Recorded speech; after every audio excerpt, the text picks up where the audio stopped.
Muito obrigado por estarem conosco aqui diretamente do Hotel de Araxá, Minas Gerais. É uma estranheza e uma alegria estar com a Adriana, de Austin, o João Pedro, João Luiz, você está do Porto, não está, João Luiz? Porto. Porto. E o Emibato está em Maputo. Tô sim, Afonso. Como vai? Muito obrigado, viu, gente, por estarem aqui no FLI Araxá. Eu queria dizer, antes de começar, que nós estamos aqui com uma equipe de 25 pessoas fazendo essa maluquice tecnológica que é a transmissão por streaming 24 horas por dia da 9ª edição do Festival Literário de Araxá, mas completamente dentro dos protocolos de segurança da Covid.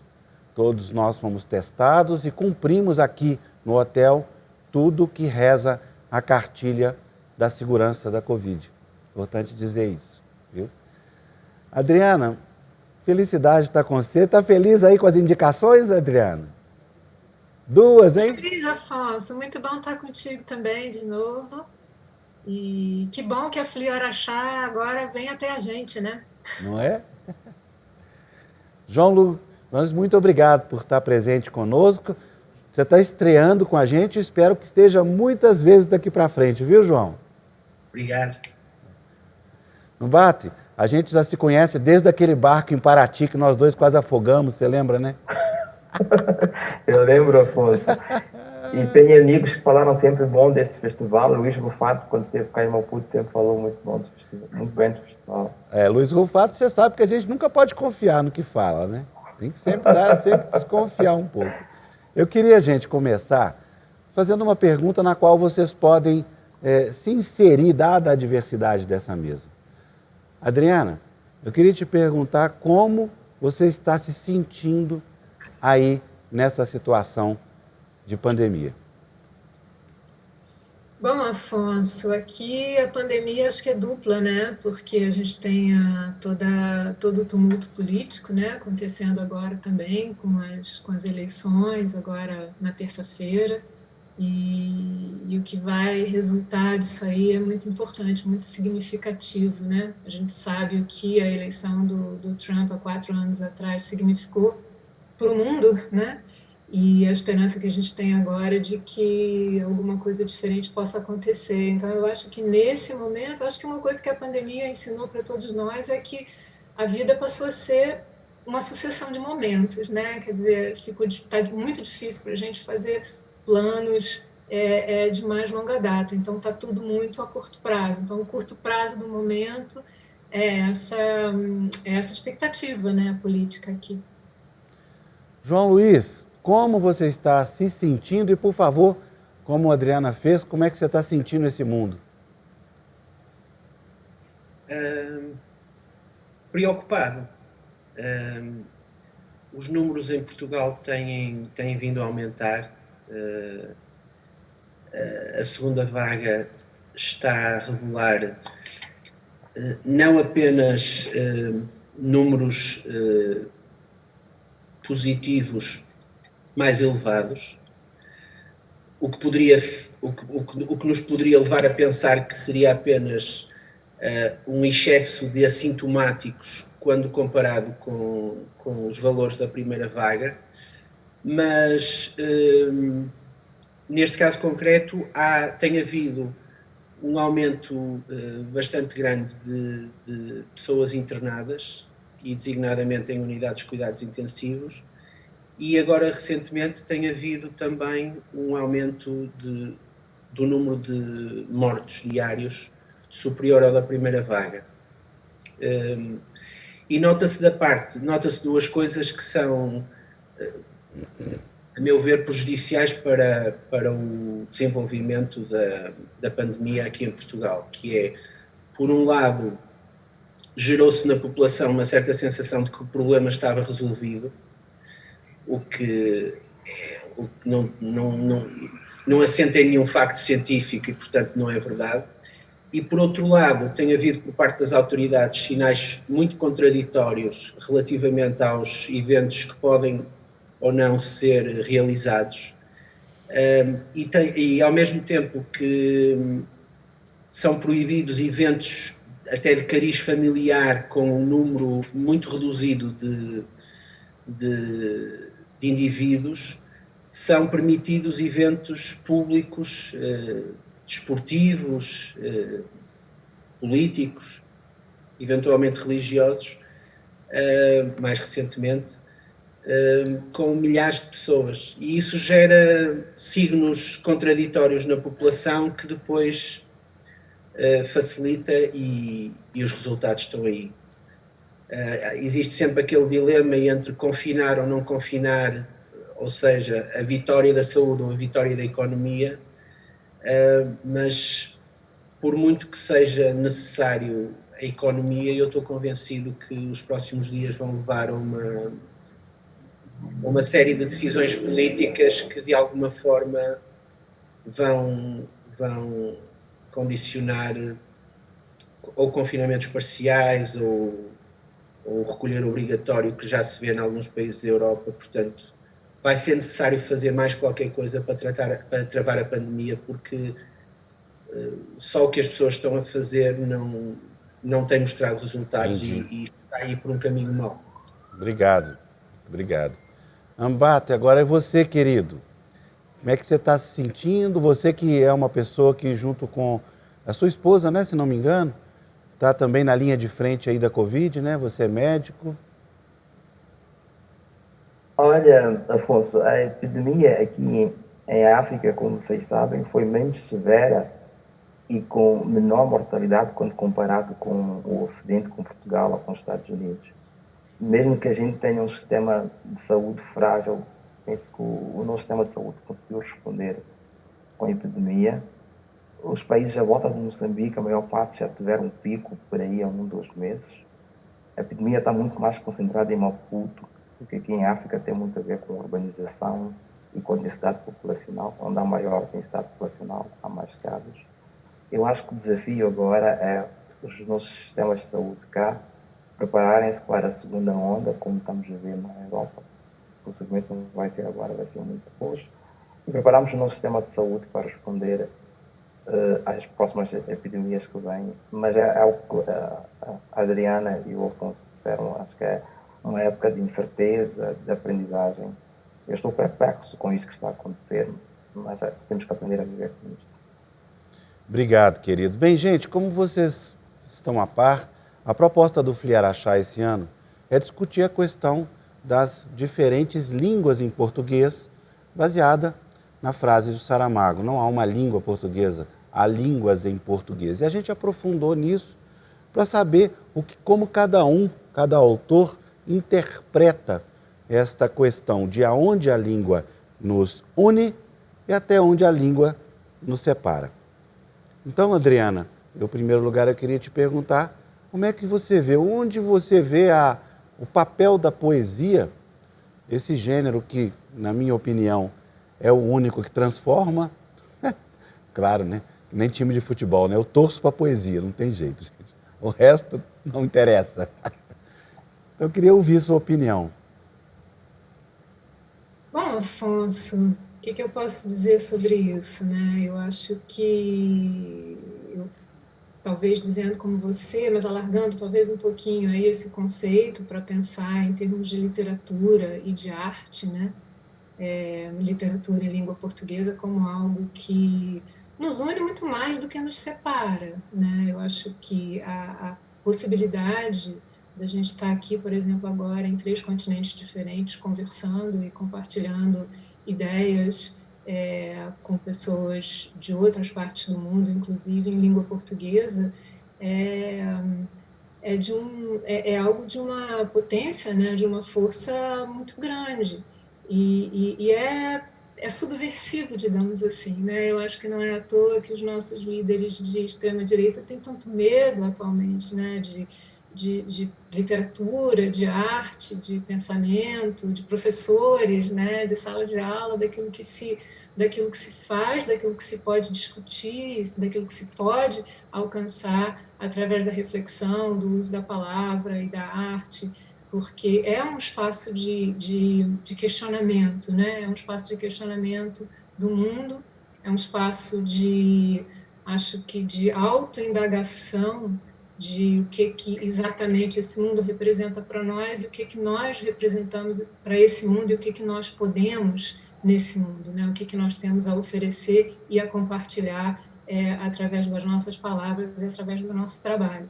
Isso é um movimento, na minha opinião, altamente subversivo, né? E aí por isso as listas negras, né, dos governantes, e por isso esse medo todo e essa vontade toda de que as pessoas pensem cada vez menos, né, de que as pessoas não pensem porque pensar é perigoso. E aí a gente não pode nunca sublinhar pouco, né, a importância de eventos como esses que você organiza, esse que você está organizando agora, como um espaço para que a gente possa se lembrar de tudo isso, né? E que bom que isso possa ser feito nessa língua que nós compartilhamos, apesar de todas as diferenças locais, regionais, a gente sabe que nem no Brasil nós falamos um português único, né? São vários brasileiros falando português, então é realmente um espaço de liberdade e de muita alegria, né? Eu acho que para mim fundamentalmente fica isso, essa alegria de poder compartilhar isso aqui com todos vocês. Obrigado, obrigado. Ó, antes de qualquer coisa, é claro que eu vou pedir que vocês façam a gentileza de, em algum momento, lerem um poema de cada um. É claro que eu não vou deixar de fazer isso, né? Óbvio. João Luiz, vamos lá. E a sua visão sobre o papel da poesia no contexto atual?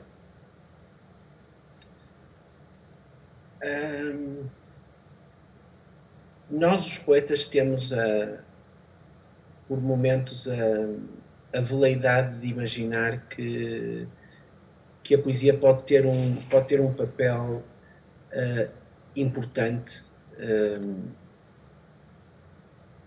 e acreditamos que assim seja.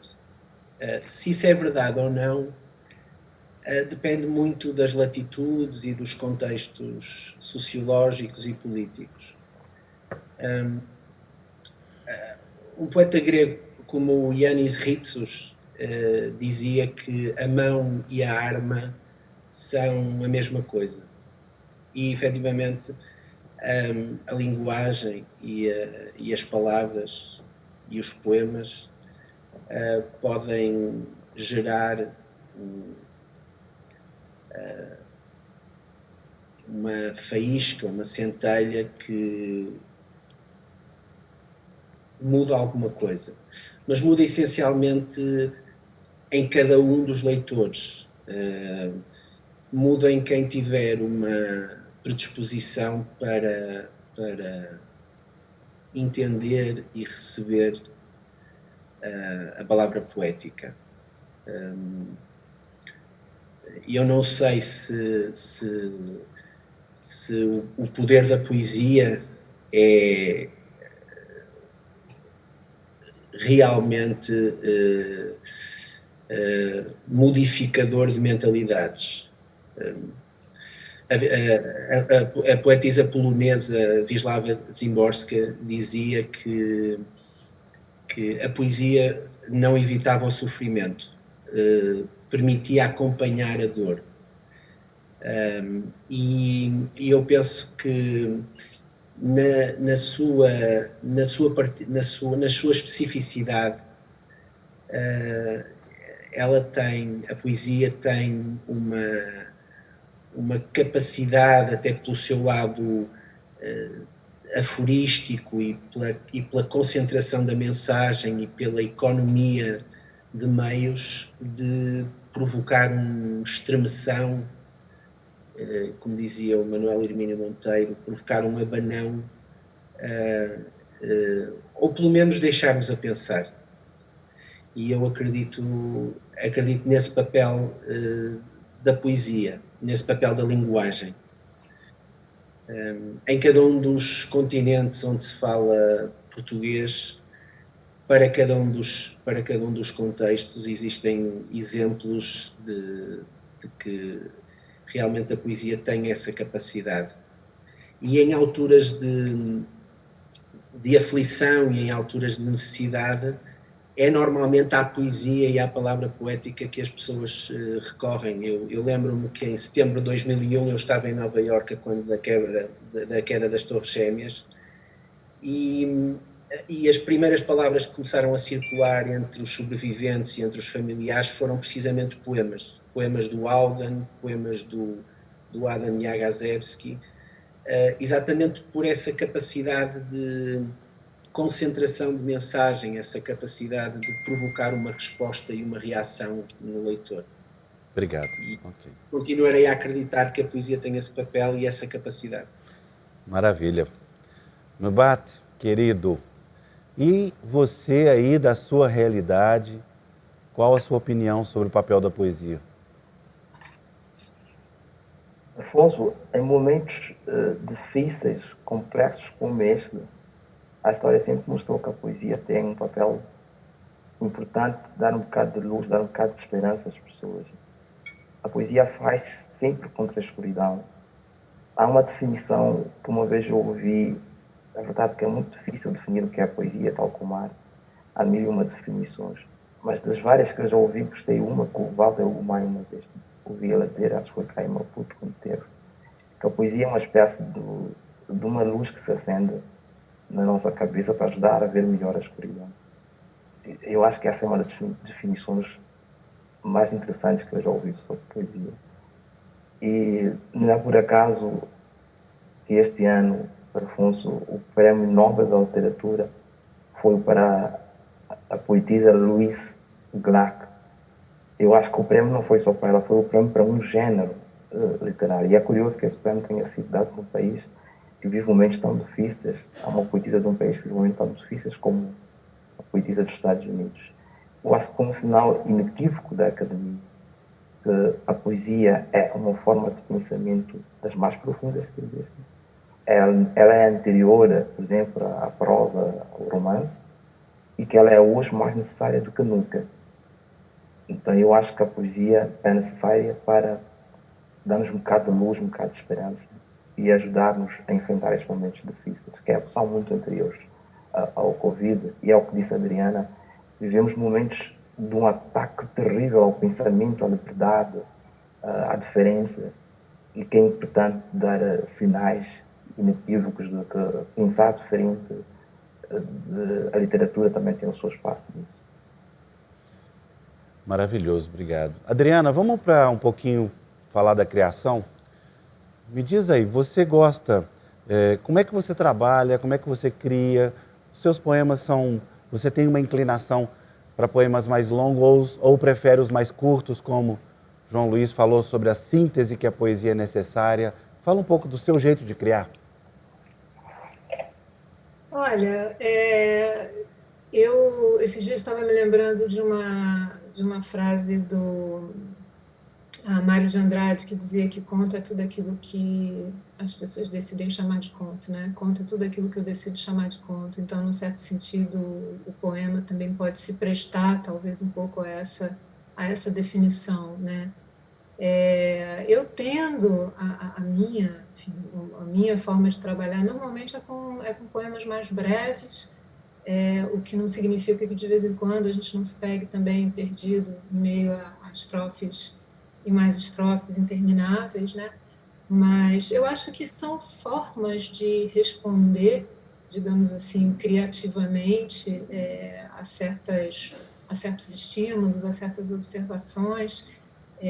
Você sabe que eu sou prosadora também, que eu sou romancista, que eu sou contista, e eu acho que, ainda que a literatura seja uma coisa só, o trabalho com a poesia, para mim, responde a um estímulo de algo um pouco mais imediato. Né? A escrita do romance é quase que um compromisso de convívio, né? Quase como você ter mais um membro da família, de repente, morando contigo em casa, né? E alguém com quem você vai conviver durante um longo espaço de tempo. E o poema, pela sua, normalmente, né, no meu caso, concisão, não apenas espacial, mas também temática, se presta mais, talvez, a uma observação, né, de um evento, de um momento, de um encontro, de uma perda, de uma falta, ou de algo que não consegue se tematizar muito bem dentro do espaço do romance, né? Ou algo que, de repente, não se presta a uma enredização, digamos assim, algo que não quer ser trabalhado dentro da pele de um personagem ou de um cenário, ou seja lá o que for, quer dizer, algo talvez um pouco mais abstrato, né? um pouco menos figurativo com relação ao mundo, se eu puder dizer assim. E algo que eu acho que é importante na composição do poema, né,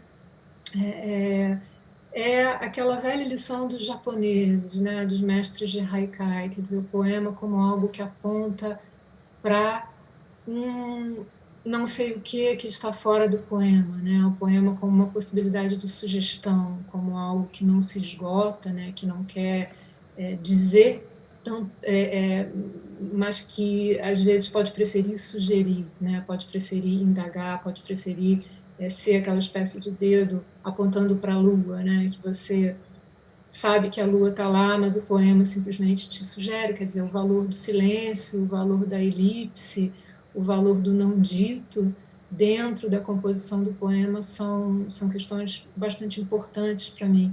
E aí, nesse espaço, torna-se, né, por conta disso, bastante diferente a minha relação com a poesia, da minha relação com a prosa. Legal, legal. João Luiz, não só com relação à sua criação, que eu gostaria de te perguntar, mas inspirado na fala da Adriana, falar um pouco desse trânsito entre os gêneros, é claro que com destaque a poesia, no quesito de criação, como você cria? Afonso, eu não só acho interessante uma poesia, como lhe disse, concentrada e económica e elíptica, como me inspira mais o cotidiano. E a forma como o cotidiano tem a capacidade de transcender para outros significados e encerrar em si camadas e estratos que possam ser significativos. Eu não tenho nada a ideia de um poeta, e se calhar aqui vou-me contradizer um pouco relativamente à primeira resposta que dei. Eu não tenho nada a ideia de um poeta como um ser absolutamente situado no Olimpo. Tenho o poeta como um indivíduo absolutamente rente ao chão e que olha para o chão à procura de poemas. Aliás, como dizia a Ana Akhmatova, que dizia que brotavam poemas do lixo. E os poetas são capazes do melhor e do pior. Não é pelo facto de serem poetas que são pessoas absolutamente extraordinárias. Nós temos, por exemplo, o poeta polonês Zbigniew Herbert, que diz qualquer coisa acerca da ética da escrita, como vai ao teu funeral com alívio. Mas temos depois também um poeta como Radovan Karadzic, que responsável pelo cerco de Sarajevo, que era um poeta montenegrino, e que a determinada altura da guerra dos Balcãs levou um outro poeta russo, Edvard Limonov, para uma colina de onde se avistava Sarajevo e lhe passou para a mão uma metralhadora e o convidou a disparar um cartucho sobre Sarajevo. E este indivíduo era poeta. E, portanto, não há qualquer licença nessa palavra poesia ou não poesia. Há sim, talvez, uma capacidade de olhar e de registar o cotidiano e de descobrir estratos naquilo que ouvimos, naquilo que vemos, naquilo que até provamos, tudo aquilo que os sentidos nos trazem, e um certo vício de ir atrás da palavra, ir atrás da linguagem. Para mim, tal como dizia o Miroslav Volub, a poesia é um jogo. Há regras que podem ser seguidas, que podem ser contrariadas, e nesse desafiar das regras, ou nesse cumprir das regras, joga-se com a linguagem, descobrem-se sentidos e nasce o poema. Se possível com originalidade, se possível falando de coisas, de referentes do substantivo, e se possível proporcionando vários níveis de leituras que são dadas precisamente pelos estratos que o poema encerra. Nunca sendo uma coisa imediata, mas transportando-nos para outra realidade que no fundo está nesta, como dizia o Valéry, existe uma outra realidade e ela está nesta aqui, quase como um mundo paralelo ao qual nós conseguimos aceder através da linguagem. Maravilha. Bate, querido, a pergunta é direta, de onde brotam os seus poemas? Também gostava de saber, Afonso, não sei, mas na verdade o trabalho da poesia é o trabalho com a linguagem, com a palavra, como disse o João.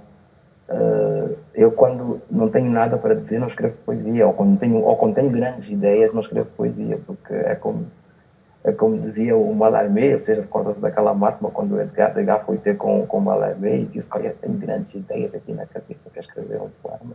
E o Mallarmé disse: não vale a pena, o poema não se escreve com grandes ideias, escreve-se com a palavra. Então, na verdade, é um trabalho aturado de cavar a palavra, né? O poeta, Afonso, é um alpinista ao contrário, né? Ele vai, em vez de subir lá o cume da montanha, vai lá para baixo, cava a palavra e às vezes não encontra nada.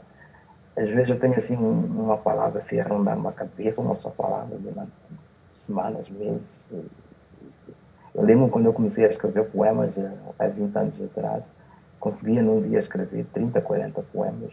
Hoje, se eu conseguir escrever um poema em 8 meses, dou-me super feliz, porque é um trabalho com a linguagem, com a palavra, é um trabalho extremamente difícil. E é mais ou menos, acho que, não sei se foi a Adriana que disse, que no fim é um trabalho de cortar.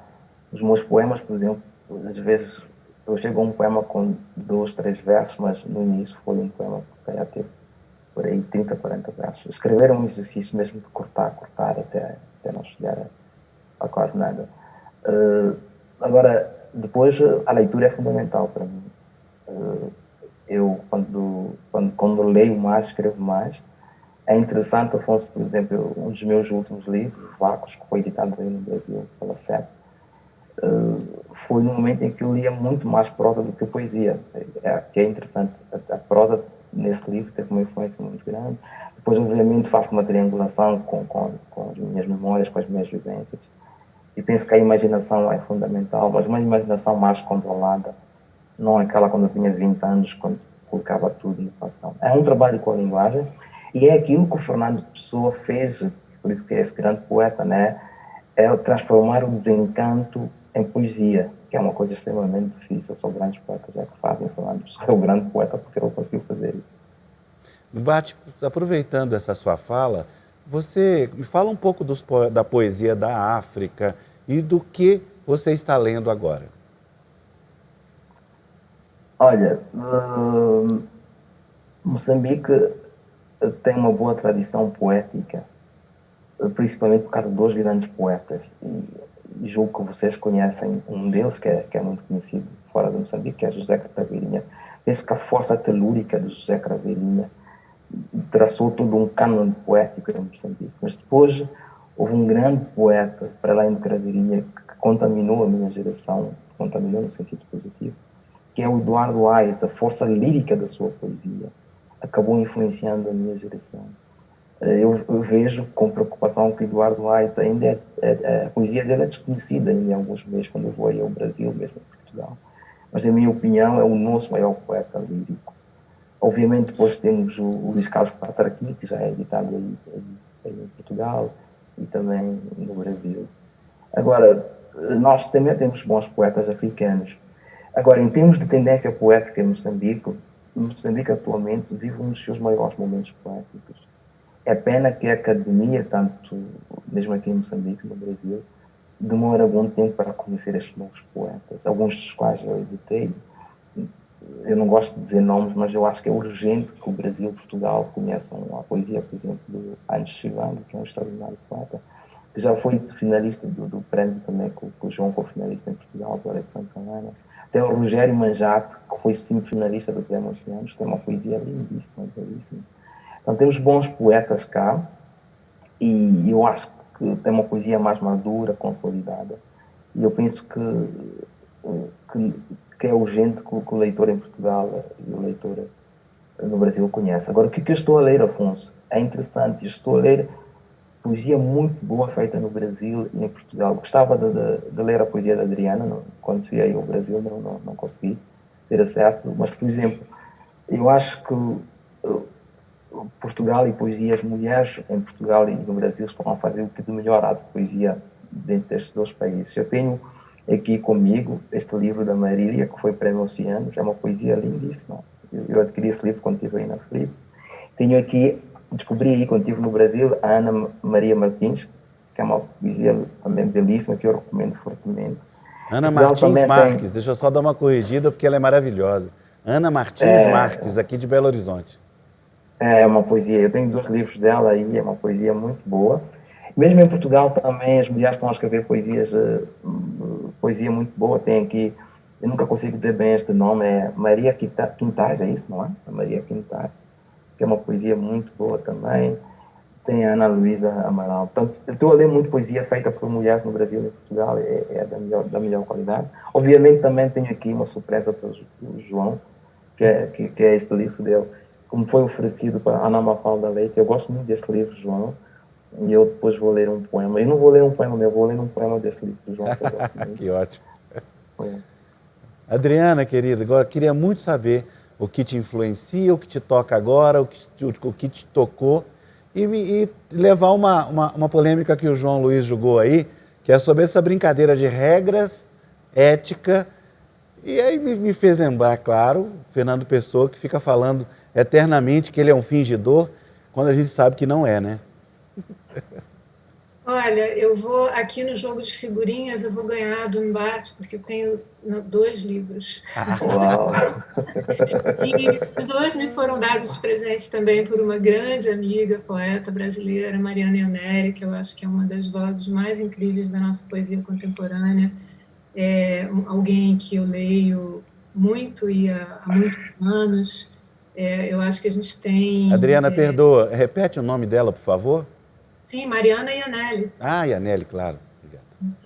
Mariana Ionelli, que é alguém que me presenteia com livros de poesia toda hora e que me faz descobrir coisas incríveis. É uma poeta por quem eu tenho enorme admiração, é a Cláudia Roquette Pinto também, que é alguém cujo trabalho eu acompanho há muitos anos. Ana Martins Marques, que vocês citaram agora, eu acho que é uma das nossas ótimas poetas. O Edmilson de Almeida Pereira, que é um poeta mineiro também. Juiz de Fora, maravilhoso, Edmilson. Beijo para você, Edmilson. Eu acompanho o trabalho do Edmilson, sei lá, tem 30 anos. Literatura infantil também, maravilhoso. Incrível, Edmilson, incrível. Uma jovem poeta que eu descobri ano passado, que é a Maria Amélia Dalvi, uma moça do Espírito Santo, que é alguém assim que lançou um livro incrível também. E, bom, alguns poetas portugueses, africanos, como o próprio João Luiz, né, com esses 2 livros aqui que são muito queridos. Eu também tinha, o Embate está roubando todas as minhas ideias, porque eu também tinha pensado em alguma coisa, tanto do João Luiz quanto sua, Embate, aqui do Vácuos, que eu tenho também em e-book, né, essa edição bonita da CEP, que é um livro interessante escutar você falar dele, porque você disse que, ao escrever esse livro, andava metido com a leitura de prosa, né? E realmente ele tem essa veia mais prosaica, assim, mas que é muito, muito legal, muito instigante, muito interessante, né? O trabalho do Patraquim também, que eu admiro, da Ana Luísa Amaral, da Ana Paula Tavares. Eu acho que a gente tem uma produção em língua portuguesa atualmente muito impressionante. E aqui nos Estados Unidos, né, eu acho que eu moro aqui há 14 anos já, e eu acho que tem algo que eu talvez identifique um pouco, não sei se corretamente ou não, mas naquilo que eu faço, que é esse caráter muito direto e objetivo da língua inglesa, né? Quer dizer, é uma língua que tem palavra para tudo. Então, eu tenho a impressão de que o meu trabalho literário nos últimos 14 anos, né, em que vim para cá, ele sofreu uma espécie assim de desbarroquização, né, uma espécie de enxugamento e disso que vocês dois falavam, desse trabalho tão importante, né, da palavra, a gente se lembrar que a literatura não é feita de temas, né, mas é feita de palavras e esse catar feijão, né, do João Cabral, esse sacudir ali o poema para ver o que flutua e o que cai para o fundo, né, aquilo que a gente aproveita. Acho que esse é um trabalho tão bom e tão difícil ao mesmo tempo, né? Bem, só um minutinho, gente. Eu sempre esqueço, porque eu me envolvo tanto com o tema, mas já tomei umas 3 cacetadas aqui. Então eu queria agradecer as pessoas que estão aí no YouTube. Por favor, inscrevam-se no nosso canal, apertem o sininho aí para receber novas notificações. O Ondiak está aqui, viu? Luanda presente. Oi, Ondiak. O que quer dizer Luanda presente? Faz pergunta aí pro pessoal, Ondiak. Uai, daqui a pouquinho ele está com a gente. Túlio Siqueira, boa tarde, os painéis estão ótimos. Gente aqui de Araxá também. Luana Cristina, o Flieraxá este ano está me permitindo ter acesso a tanta coisa boa, posso acompanhar grande parte dos encontros. É o que a digital está nos permitindo, né, gente? O mundo inteiro. Gente de vários lugares do mundo mandando mensagens. O Ondiak diz que você gosta de afundar barco brasileiro, Umbate. Como ele está sempre a meter-se comigo, né? Tá vendo?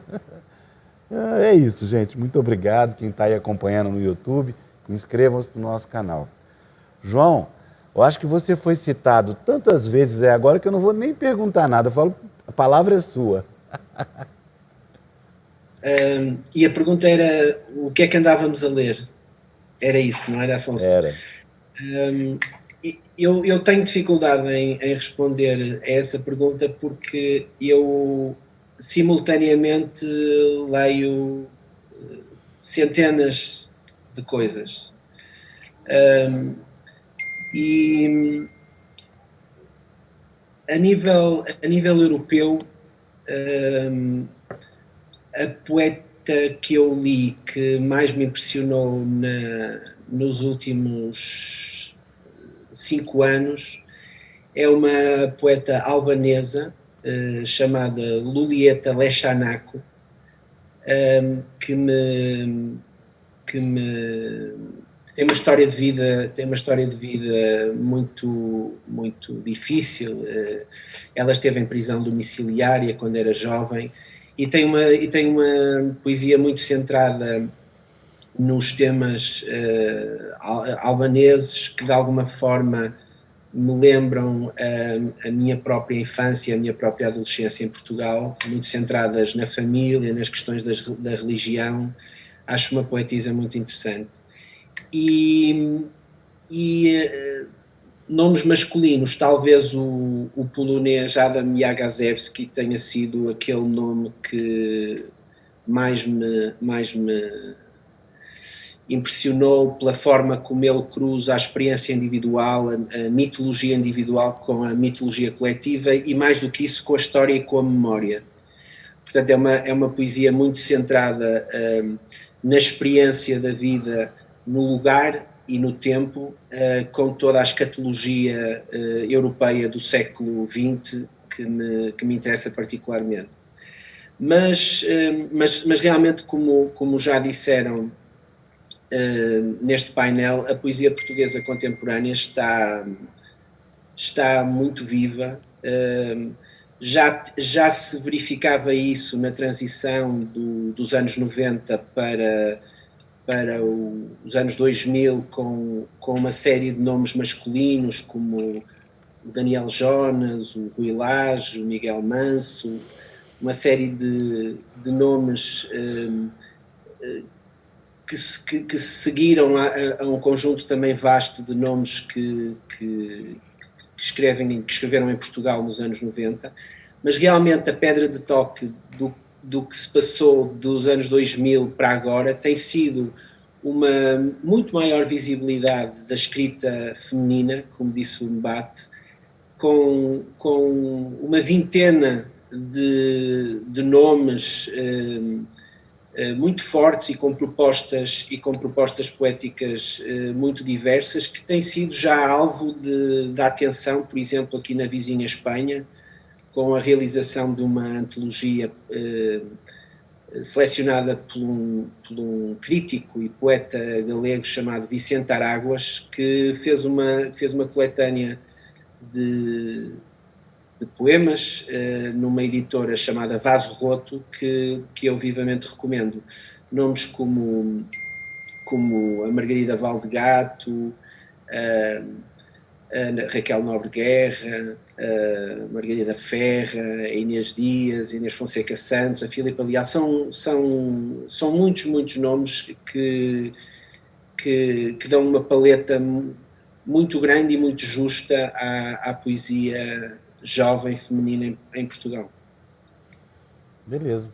Mbate, eu queria que você me desse uma luz a respeito de uma pílula na qual a Adriana falou rapidamente, mas que eu queria aprofundar.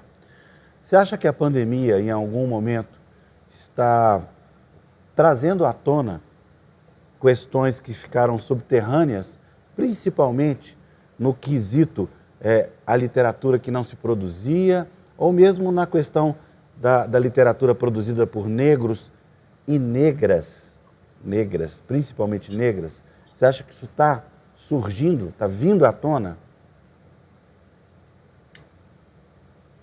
Eu acho que agora, no meio desta pandemia, é difícil ter uma percepção se de facto isso está a vir à tona. É verdade que é sempre, a história mostra que é nestes momentos de crise difíceis que há mais produção artística literária.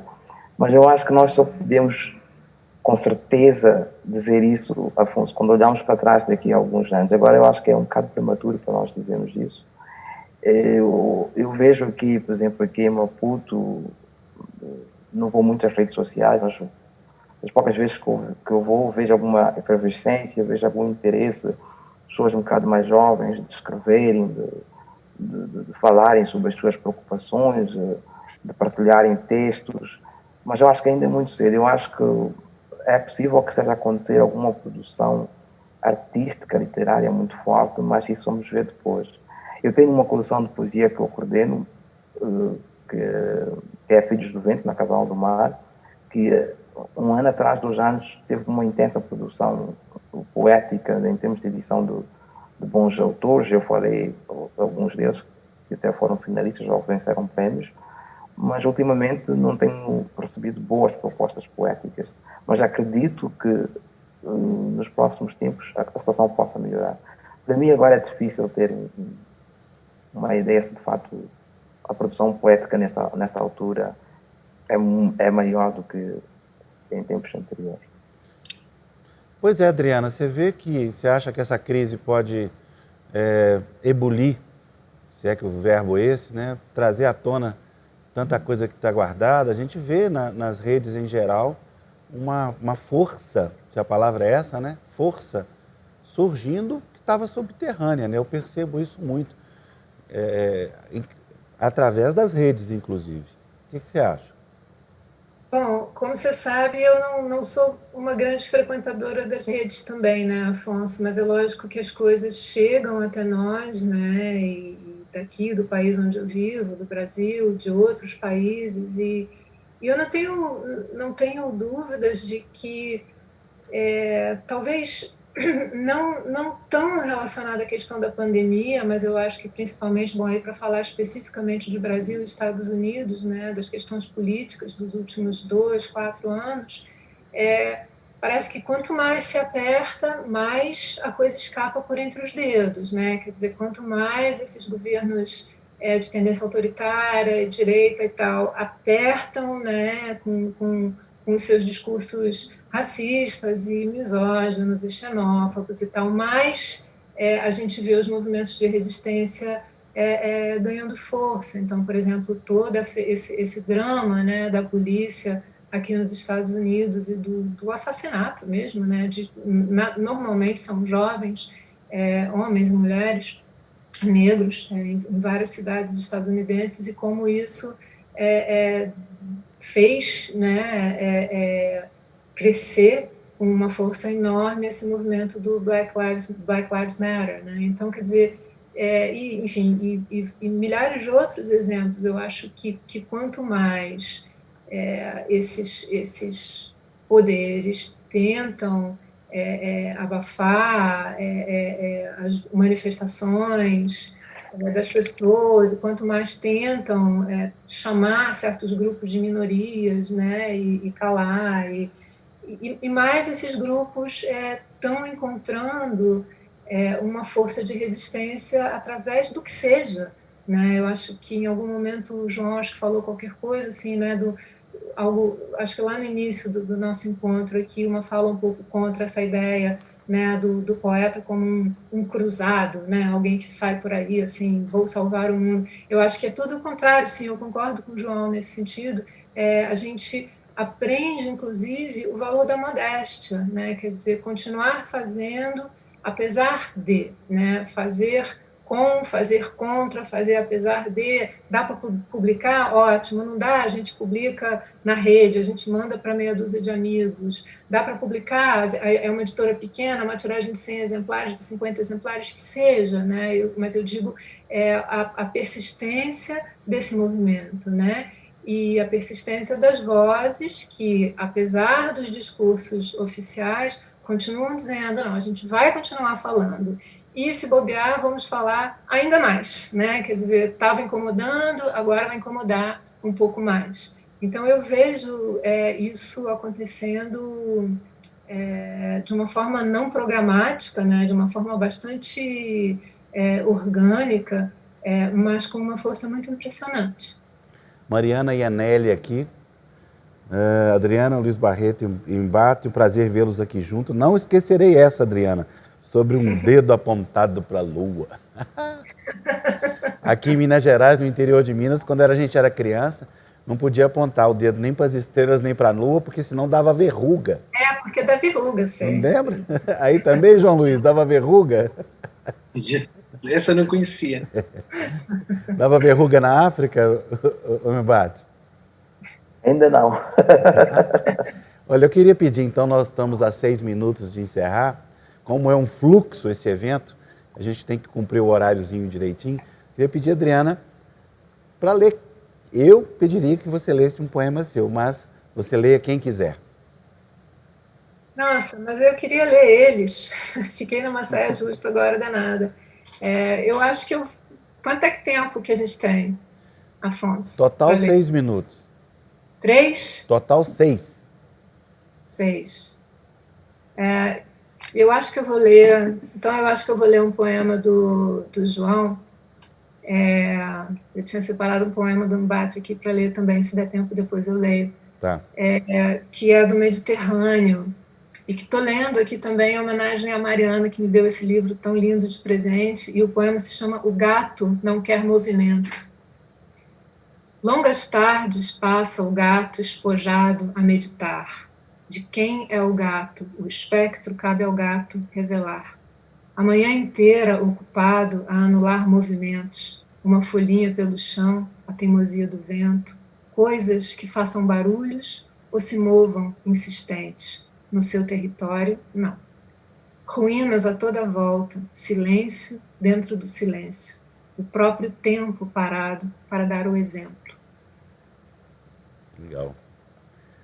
João Luiz, sua vez, quer ler algum poema seu ou de alguém? Eu peço desculpa, eu só tenho aqui à minha volta realmente poemas meus, até parece mal. Não, por favor, a proposta é essa.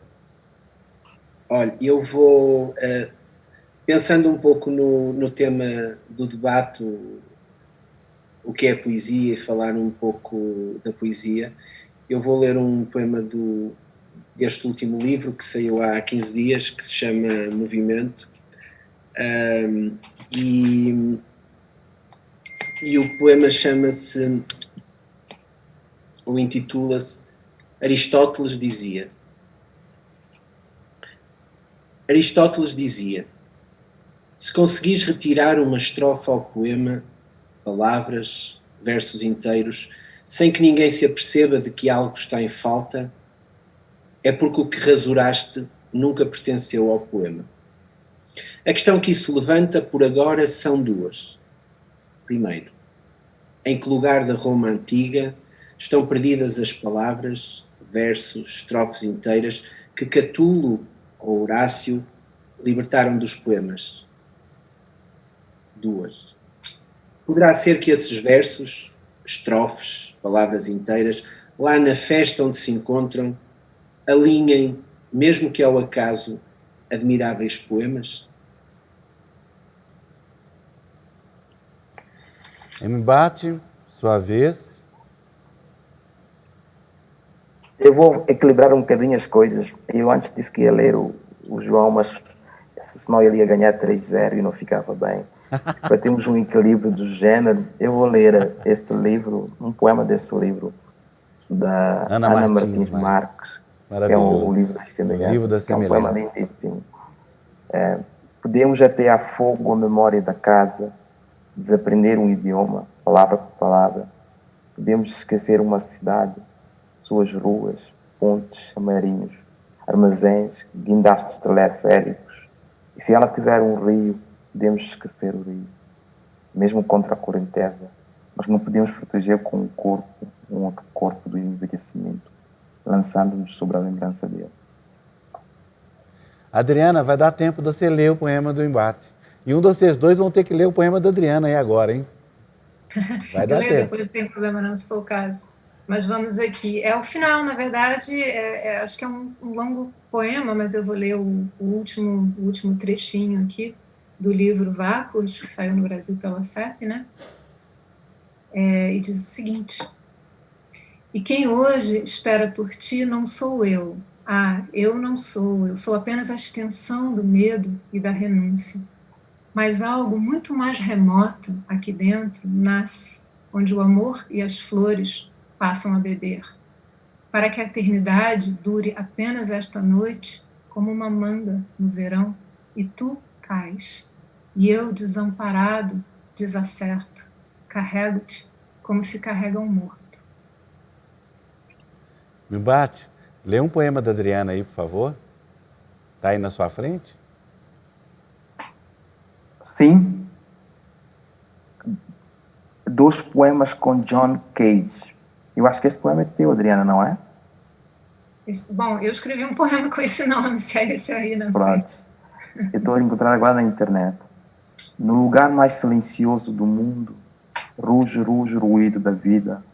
O homem é feito de sangue e neurônios que cantam sua própria música, sem partitura ou xingue. O silêncio não existe.